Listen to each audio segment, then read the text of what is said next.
제가 전부터 생각을 했던 게 일본이 생각보다 일반적인 음식 비용은 조금 저렴한 것 같다고 느꼈거든요. 그래서 이번에 도쿄에서 2,000엔으로 5끼를 먹을 수 있을까? 라는 생각이 들어서 제가 직접 해보기로 했습니다. 2,000엔으로 도쿄에서 살아남는 법 지금부터 보여드릴게요. 우선 첫 끼는 긴자에서 먹어보겠습니다. 긴자 하면 역시 비싼 땅값과 명품들로 유명한데요. 이런 곳에 400엔으로 라면을 먹을 수 있는 곳이 있다고 해서 왔습니다. 긴자뿐만 아니라 라멘이 400엔이면 정말 말이 안 되는 가격이거든요.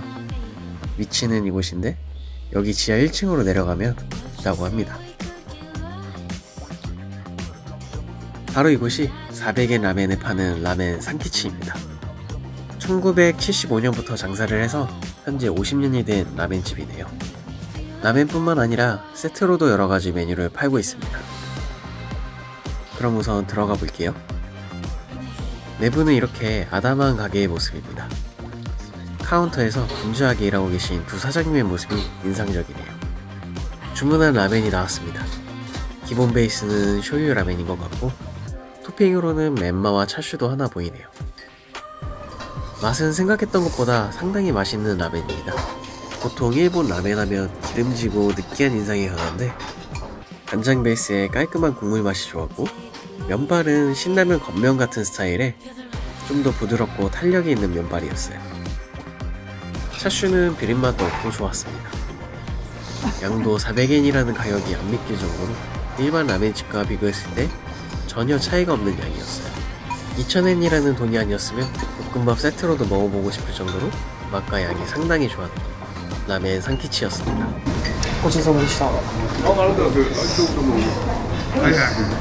라멘을 먹고 이제 두 번째 음식을 먹으러 나왔는데요. 지금 먹을 음식은 긴자가 아닌 아키하바라에 있다고 해서 그쪽으로 이동을 해보겠습니다. 아키하바라 하면 역시 오타쿠의 성지로 유명하지만 오늘의 저에게는 가성비의 성지가 되겠네요. 바로 역 앞에 있는 이 가게 가츠리 우동이 바로 두 번째 장소입니다. 메뉴는 전체적으로 저렴한 가격대로 형성이 되어 있었고요. 오늘 제가 먹을 메뉴는 가장 저렴한 300엔 북카케 우동을 먹어보겠습니다. 주문은 바로 이 식권기를 이용해서 식권을 뽑고 바로 전달하면 음식이 나오는 시스템이었고요. 물은 셀프로 중앙에 있는 정수기에서 가져다 드시면 됩니다. 젓가락이랑 텐가스도 여기 있어서 직접 가져가서 드시면 됩니다. 보시면 아시겠지만 매장이 실외에서 천막먼치 약간 그런 느낌의 매장이라 살짝 더운 감이 있었어요. 이게 제가 주문한 차가운 북카케 우동입니다. 면발이 칼국수처럼 생겼는데 더 두툼하고 좀 더 널쩍합니다. 그리고 국물이 아예 없는 게 아니고 밑에 살짝 깔려 있어서 면과 잘 섞어서 드시면 됩니다. 우선 우동은 면발이 정말 맛있었어요. 일반 우동면과 다르게 살짝 단단한 식감이긴 한데 안 익은 그런 느낌이 아니라 쫄깃한데 단단한 그런 식감이라 오히려 뭔가 계속 씹고 싶어지는 그런 느낌이었어요. 그리고 국물도 살짝 달달하고 짭짤해서 계속 땡기는 맛이 있더라고요. 여름에 먹기에는 좋은 것 같아요. 그리고 중간에 텐가스를 넣기 위해 이동을 했습니다. 이게 텐가스를 뿌린 모습인데요. 어떨지 궁금하네요. 사실 맛보다는 아무래도 식감에서 차이가 확 나는데요. 텐가스가 들어가 바삭함을 더해줘서 좀 더 재밌는 식감을 느낄 수 있었습니다. 이렇게 두 번째 음식도 다 먹었습니다. 반납도 셀프여서 나가는 곳에 반납하는 곳이 있는데 여기에 두시면 됩니다. 세 번째 음식을 먹기 위해 신주쿠로 이동을 했습니다. 이 음식도 일본 하면 떠오르는 음식 중 하나인데요. 바로 소바입니다. 이것도 식권 발매기를 이용해서 주문을 하시면 됩니다. 제가 주문할 음식은 400엔짜리 모리소바입니다. 소바대 음식은 주문하고 거의 1분 만에 나왔습니다. 400엔인데 이것도 면의 양이 300g은 돼 보이네요. 항상 느끼는 거지만 일본은 소식하는 국가가 절대 아닌 것 같아요. 같이 나온 파도 넣고 와사비도 넣고 면도 잘 적셔서 한 입 먹었습니다. 사실 특별히 맛있다 이건 아닌데 예전에 먹은 후지소바랑 비교하면 면이 잘 삼긴 것 같아요. 한마디로 말씀드리자면 400엔 소바는 그냥 400엔 소바의 맛이었다 정도로 말씀드릴 것 같네요. 중간에 맛의 변화를 위해 고춧가루도 살짝 넣었습니다. 이게 고춧가루를 넣은つゆ인데요. 제가 생각보다 많이 넣어서 그런지 고춧가루의 향이 강했습니다. 조금만 넣는 걸 추천드릴게요.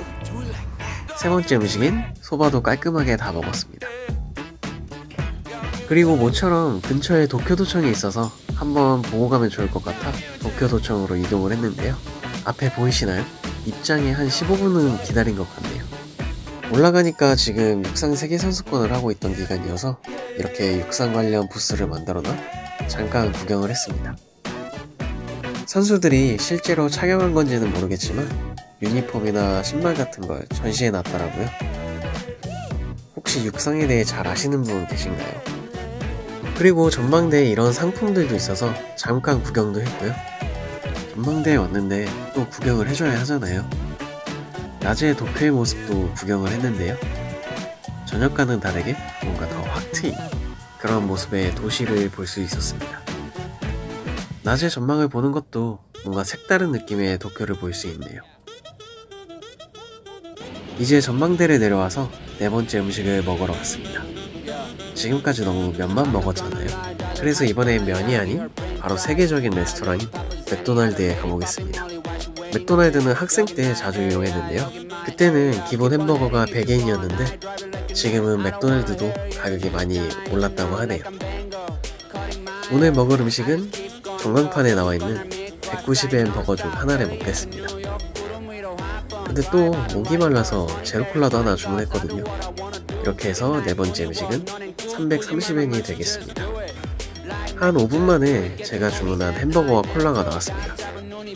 굉장히 단촐한 모습이네요.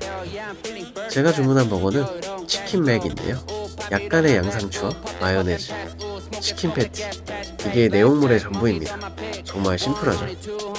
이것도 예전에 100엔이었던 것 같은데 이제는 90엔이 올랐네요. 패티는 살코기의 결이 느껴지는 그런 패티가 아니라 맥너겟 생각하시면 됩니다. 식빵에 맥너겟, 마요네즈, 양상추 이렇게 넣어서 드시면 이 맛이랑 비슷할 것 같아요. 근데 이게 추억 보정이 된 건지 계속 끌리는 그런 맛이 있어서 순식간에 다 먹었습니다. 이렇게 네 번째 음식인 햄버거도 다 먹었습니다. 마지막 음식은 뭘 먹을까 하다가 한국인은 쌀을 안 먹을 순 없잖아요. 그래서 규동 체인점인 마츠야로 왔습니다. 들어가려고 하니까 센서가 저를 인식을 못해서 살짝 당황했네요. 참고로 저는 일본의 규동 체인점 중에 마츠야를 제일 좋아하는데요. 그 이유는 제 입맛에 잘 맞는 것도 있는데 바로 미소시로가 무료로 나온다는 점이 정말 큰 메리트인 것 같아요. 오늘은 마츠야에서 처음으로 미니 사이즈를 시켜보겠습니다. 가격은 430엔이네요. 예전에는 안 그랬는데 요즘은 마츠야도 셀프로 많이 바뀌어서 저도 직접 음식 가구를 가져왔습니다. 미니 사이즈를 처음 봤는데 일반 사이즈랑 크게 차이 나는 건 없더라고요. 그리고 이건 가난한 유학생들에게 너무나 큰 존재인 미소시루입니다. 먹기 전에 시침이랑 호불호가 갈리는 베니쇼가가 있는데요. 저는 많이 넣어서 먹는 편입니다. 제가 원래 베니쇼가를 못 먹었거든요. 근데 학생 시절에 같은 값을 내고 먹는데 뭔가 안 먹으면 저만 손해 같은 느낌이 들더라고요. 그래서 그 이후부터는 조금씩 넣어서 먹었는데 지금은 규동을 먹을 때 무조건 같이 먹는 존재가 됐네요. 맛은 다들 여행 와서 한 번쯤 드셨던 마츠야 규동 맛입니다. 이렇게 규동도 깔끔하게 먹었습니다. 오늘은 도쿄에서 2000엔으로 5끼를 먹어봤는데요. 총 지출 금액은 1860엔으로 140엔 정도가 남았습니다. 이 정도면 오늘 저녁밥은 안 먹어도 되겠죠? I'm not a joyride.